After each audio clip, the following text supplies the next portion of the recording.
Après que vous avez tous semblé apprécier une vidéo que j'ai faite il y a quelques semaines sur les grands pays qui sont maintenant plus petits, j'ai pensé faire l'inverse ici, et parler de quelques pays qui ont commencé comme étant raisonnablement petits, et qui sont maintenant grands. On pourrait dire que chaque pays a commencé petit. Donc au final, cela va juste être une description de la façon dont certains des plus grands pays du monde ont atteint leur taille. Essentiellement, je vais énumérer quelques grands pays et expliquer comment ils sont devenus aussi grands. Nous allons examiner 6 cas: les États-Unis, l'Allemagne, la Russie, l'Empire romain, le Brésil et le Canada. Il y a bien sûr de la place pour d'autres, donc si vous voulez, je ferai une deuxième partie de cette vidéo. Et je sais que l'Empire romain se démarque un peu parce qu'il n'existe plus, mais je l'aime bien, alors je voulais l'inclure. Passons tout de suite à celui qui est sur la miniature, les États-Unis d'Amérique. Tout a commencé en 1776, lorsque les 13 colonies du Royaume de Grande-Bretagne en Amérique du Nord ont collectivement déclaré leur indépendance en tant qu'États-Unis d'Amérique, ayant les terres des 13 colonies comme territoire initial. Ils ont rapidement revendiqué également les terres britanniques à l'ouest des anciennes colonies, à la fois celles qui étaient réservées aux autochtones et d'autres colonies britanniques. En 1777, la région nord-est de New York, ayant été laissée de côté des 13 colonies d'origine, a également déclaré son indépendance. Le nouveau Connecticut, renommé plus tard Vermont, est devenu un État mais n'a pas rejoint immédiatement les États-Unis. Lorsque le mouvement révolutionnaire a réussi et que la Grande-Bretagne a reconnu l'indépendance des États-Unis, les anciennes zones britanniques, qui se trouvent aujourd'hui dans l'ensemble des États-Unis, ont été cédées aux États-Unis, bien qu'il y ait eu quelques désaccords frontaliers avec eux, ainsi qu'avec l'Espagne.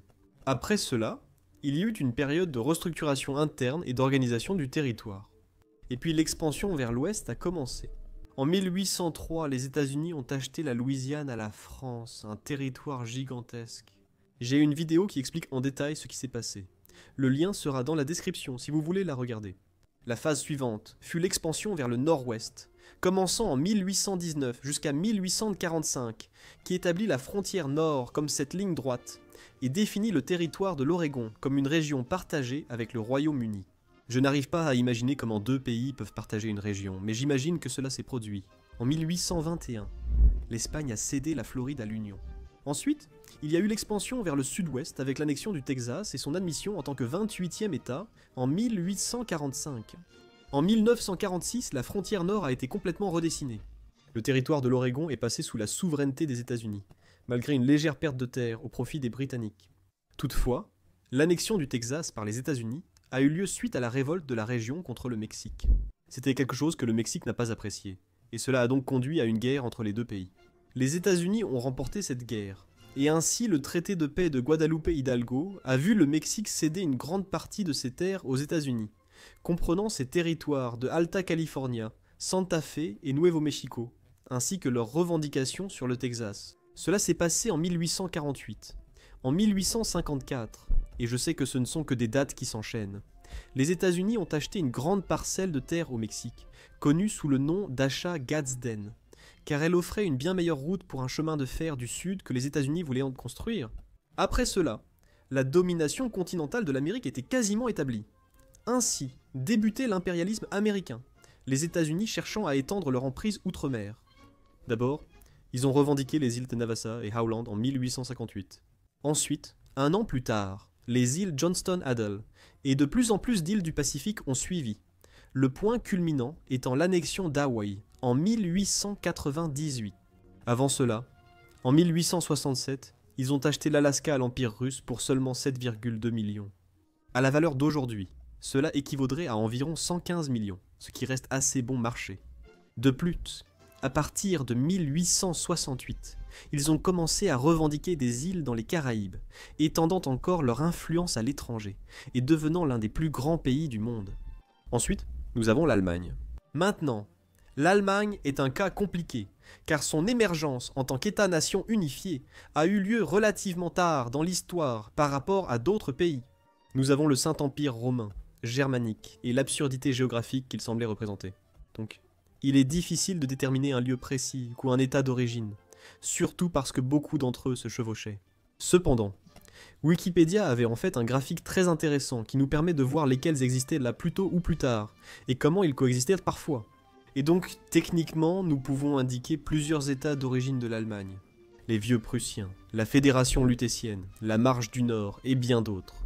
Sans oublier les différents états et principautés du Saint-Empire romain germanique, qui constituent aujourd'hui l'Allemagne. Mais, étant donné que l'Allemagne vient de l'Empire allemand, que l'Empire allemand vient de la Fédération d'Allemagne du Nord, qui se compose principalement de la Prusse, je pense que nous pouvons utiliser cela comme point de départ. La Prusse a commencé comme l'ordre teutonique. En même temps, il y avait l'électorat ou le margraviat de Brandebourg, et ces deux entités allaient là bientôt être reliées. L'ordre teutonique était une institution religieuse et un fief polonais. Finalement, il a été sécularisé et est devenu la Prusse. Ses dirigeants se sont mariés avec la maison de Brandebourg, et lorsque le duc de Prusse est mort sans héritier, le Brandebourg a pris le contrôle de la Prusse. En fait, ils ont complètement migré là-bas, parce que leur territoire au Brandebourg avait été presque totalement détruit par la guerre. Après avoir été établis comme la Prusse indépendante, ils ont commencé à conquérir ou à annexer de plus en plus de territoires allemands, leur expansion étant étroitement liée à la Ligue hanséatique, une confédération commerciale et défensive de marchands et de villes marchandes du nord-ouest et du centre de l'Europe. À travers de nombreuses autres guerres, notamment contre les Autrichiens, les Danois, les Français, les Polonais, et même au sein des États allemands eux-mêmes, leur domination n'a cessé de croître. Et là où leur administration directe et leur domination militaire n'entraient pas, leur influence politique s'imposait dans les petits États allemands. Finalement, le Saint-Empire romain germanique fut dissous et la Confédération germanique éphémère se termina. En 1871, les Prussiens furent victorieux contre les Français lors de la guerre franco-prussienne et proclamèrent Guillaume Ier de Prusse, empereur allemand. L'unification de l'Allemagne avait ainsi commencé, et de nouveaux États et royaumes rejoignirent l'Allemagne, même s'ils conservaient une partie de leur souveraineté pendant un certain temps, et leur territoire suivit. Au cours des guerres mondiales, ils ont perdu et gagné des territoires, mais cela a finalement conduit aux frontières actuelles de l'Allemagne. Plus petit que l'Empire ne l'était autrefois, mais toujours nettement plus grand que le territoire de la Marche et de l'ordre d'origine. La noblesse de Brandebourg et la Prusse ont donc réussi à transformer un territoire relativement petit en un très grand pays, traversant des périodes d'une étendue territoriale encore plus vaste. Nous ne pouvons ignorer le plus grand pays du monde, la Russie. Son cas est incroyable. Si l'on veut simplifier au maximum, tout a commencé avec un groupe d'hommes venus de l'est de la Suède qui ont décidé de naviguer vers ce territoire, déclenchant ainsi une série d'événements qui ont conduit à la formation du plus grand pays du monde. Tout commence avec la dynastie Rurik, qui est apparue sur la côte de l'est de la Suède. Selon la théorie la plus répandue, le nom russe provient d'un ancien terme nordique désignant les hommes qui ramaient ces suites. Cela pourrait expliquer le nom de la Russie. Les Suédois se sont installés à Novgorod, dans le nord, lors de leur voyage vers la Russie. Peu de temps après, ils ont fondé la Rousse de Kiev, un grand rassemblement de principautés sous leur contrôle. Mais cette unification n'a pas duré longtemps. Au milieu du XIIe siècle, la Rousse de Kiev s'était dissoute et les principautés étaient devenues indépendantes, chacune étant dirigée par une branche différente de la dynastie Rurik. La plus importante d'entre elles pour nous ici est la grande principauté de Moscou, d'où la Russie moderne a commencé à se former. J'ai trouvé cette carte détaillée de son expansion territoriale entre 1300 et 1462, mais elle est en russe et n'a aucun contexte régional, donc je n'ai aucune idée de ce qu'elle signifie. Sur cette carte plus grande, on distingue mieux les nuances de vert. Le vert le plus foncé montre ce qu'ils possédaient en 1320, et à mesure que le vert s'éclaircit, on voit leur expansion territoriale jusqu'en 1547. Époque à laquelle ils sont devenus le Tsarat de Russie, s'étendant encore beaucoup plus. D'abord vers le sud et l'est, dans les années 1600, puis jusqu'en Asie orientale, au XVIIe siècle. Ils se sont établis comme l'Empire russe en 1721 et ont atteint leur apogée territorial vers 1917, comptant de nombreux protectorats, à la fois à l'est et à l'ouest. La raison pour laquelle je pense qu'ils ont réussi à conquérir des territoires aussi vastes, c'est qu'il s'agissait probablement de régions très peu peuplées, et qu'il suffisait donc de conquérir la principale localité de la zone pour revendiquer instantanément la souveraineté sur l'immense territoire environnant. En traversant différents changements de régime jusqu'à la Russie moderne, elle a gagné et perdu des territoires, mais a tout de même conservé sa place de plus grand pays du monde. En partant du petit principauté de Moscou ou du minuscule groupe de marins suédois, puis en grandissant de plus en plus. Quelques gains territoriaux clés furent l'annexion temporaire de la Finlande après avoir vaincu les Suédois en 1809, la conquête temporaire de l'Ukraine sur les Ottomans, les États vassaux ou les nombreuses annexions de plusieurs khanates asiatiques en Asie centrale. J'aimerais bien faire une vidéo entièrement détaillée sur comment la Russie est devenue si grande et toutes ses évolutions territoriales. Alors dites-moi dans les commentaires si c'est le genre de vidéo que vous aimeriez voir. Un empire historique qui n'a pas duré mais qui est passé d'un tout petit territoire à un très grand, c'est l'Empire romain. Depuis une petite ville en 510 avant Jésus-Christ, il s'est étendu à travers l'Italie, l'Europe et certaines parties de l'Asie, évoluant d'une seule colonie, certainement plus petite que la Rome actuelle, jusqu'à l'un des plus grands empires que le monde ait connu.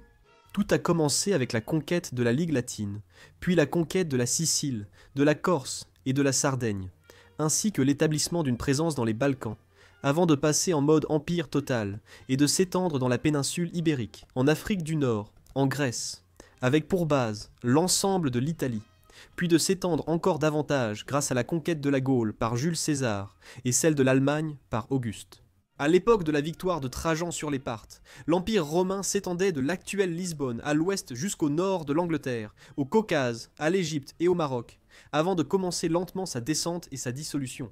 Si l'on choisit de parler des empires, nous avons les exemples du Royaume-Uni, du Portugal, de l'Espagne ou de la France, dont l'origine en tant que pays se trouvait sur des territoires relativement petits et qui se sont étendus pour dominer d'immenses parties du monde entier.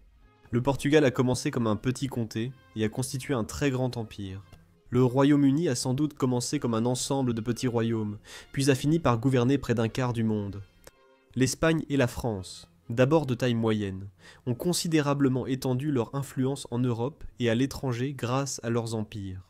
Mais nous n'allons pas trop entrer dans ces détails ici, car je veux faire une vidéo complète sur les plus grands empires coloniaux. Un autre exemple actuel en Amérique du Sud est le Brésil.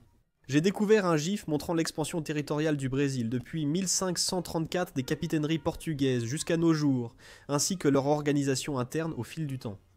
Il est intéressant de voir ce changement. Mais nous devrions aussi essayer de comprendre pourquoi.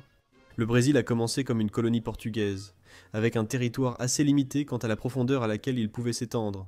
Cela était dû à un traité signé entre les Portugais et les Espagnols, dans lequel ils ont littéralement divisé le monde en deux. Les Portugais ont obtenu l'Afrique et la majeure partie de l'océan Indien, tandis que les Espagnols ont eu le Pacifique et l'essentiel de l'Amérique. Finalement, le traité a été modifié, octroyant plus de terres sud-américaines aux Portugais. Mais le moment clé a en réalité eu lieu lors de la brève perte de souveraineté portugaise au profit des Espagnols pendant l'Union ibérique de 1580 à 1640. Pendant cette période, le traité de Tordesillas a été annulé, et ainsi les colons du Brésil ont été autorisés à voyager plus à l'ouest, vers l'intérieur de l'Amérique du Sud, ce qui allait ensuite devenir le Brésil. À l'indépendance du Portugal, la majorité des frontières du Brésil étaient déjà établies. Cependant, il y a eu d'autres changements. La République cisplatine a été perdue, devenant indépendante, et est aujourd'hui l'Uruguay. Et ils ont aussi pris quelques morceaux de terre à la Bolivie, comme l'Acre. Et enfin, pour cette vidéo, au nord, le Canada. Ici, tout a débuté en 1867. Le Dominion du Canada a été créé par le Royaume-Uni à partir de 3 provinces nord-américaines britanniques. Le Canada, divisé en provinces de l'Ontario, du Québec, du Nouveau-Brunswick et de la Nouvelle-Écosse.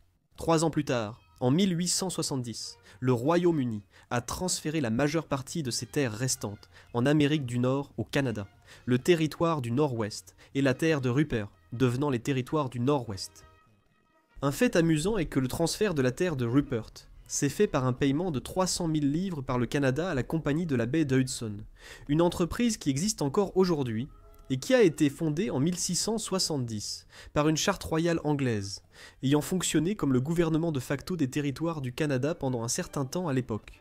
En 1871, la colonie britannique de Colombie-Britannique est devenue la 6e province du Canada.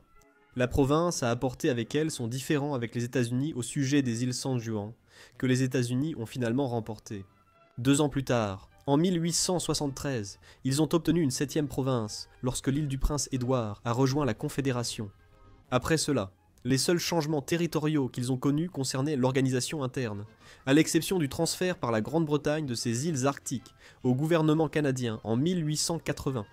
C'est intéressant parce que c'est l'un des plus grands pays du monde, mais il n'a pas eu à conquérir la majeure partie de son territoire, car celui-ci lui a été donné par son ancien colonisateur, contrairement aux États-Unis, qui ont dû le conquérir principalement aux dépens des Britanniques. Bien sûr, on peut dire que les Britanniques ont dû le conquérir aux autochtones, et rivaliser avec d'autres puissances coloniales pour obtenir ces terres. Mais il est intéressant de voir comment chaque grand pays a suivi une voie différente vers cette grandeur territoriale. Voilà donc quelques-uns des pays dans le monde qui sont aujourd'hui, ou qui ont été autrefois, grands, alors qu'ils sont partis de territoires très petits, ou relativement petits.